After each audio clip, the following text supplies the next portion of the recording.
24 नवंबर 1881 गढ़ी सांपला, रोहतक जिले का एक छोटा सा गांव।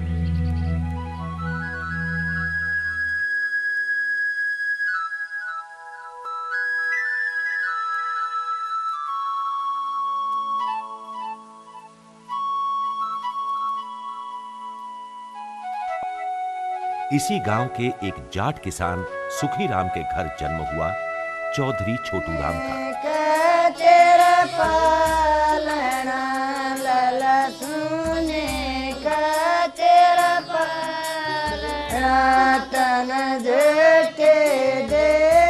चौधरी छोटू राम का जन्म का नाम रिछपाल था, परंतु घर में सबसे छोटे होने के कारण दुलार से छोटू पुकारे जाने लगे। चौधरी साहब के पिता सुखीराम की माली हालत अच्छी नहीं थी, इसी कारण उनकी शिक्षा में भी काफी व्यवधान थे।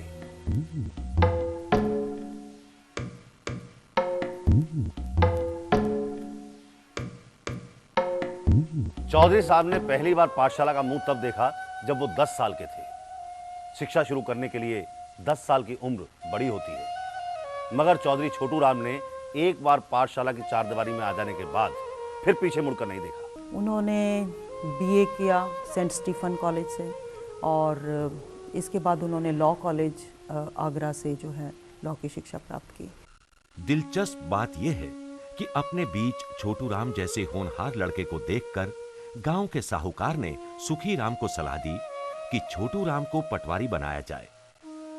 ऐसी सलाह देते हुए उस साहूकार ने कहां सोचा था कि जिसे वो पटवारी बनाना चाहता है वो एक दिन हजारों पटवारियों के भाग्य का फैसला करेगा। परिवर्तनी संसारे मृतः को वाना जायते स जातो येन जायेन याति वंशम समुत्रितम।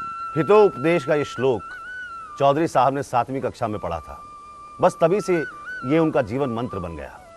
इसीलिए उन्होंने शिक्षा पूरी करने के बाद त्रासित, शोषित और पीढ़ियों से साहूकारों की बेईमानी की मार झेल रहे ग्रामीणों के जीवन में प्रकाश लाने का बीड़ा उठाया। चौधरी छोटू राम ने इस बात को समझा कि सबको साथ लिए बिना पंजाब का विकास संभव नहीं है, और ये विकास तभी होगा जब यहाँ रहने वाला हर किसान खुशहाल होगा।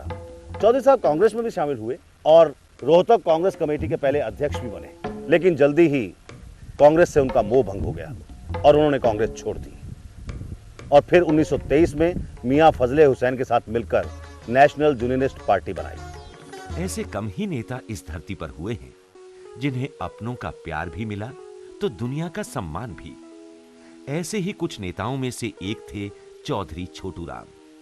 जहां किसानों को कर्ज से मुक्ति दिलाकर, कुर्की के कानून में संशोधन करवाकर, जिसके तहत अब किसान की फसल, घर, बैल, चारा और जमीन की कुर्की नहीं हो सकती, साथ ही मालिया कम करने की आवाज बुलंद कर तथा मंडियों में होने वाले शोषण पर लगाम लगाकर उन्होंने किसानों के दीन बंधु होने को सच किया। गिरे हुओं को उठाना ही मेरी समझ में मानवीय कर्तव्य का वास्तविक तत्व है।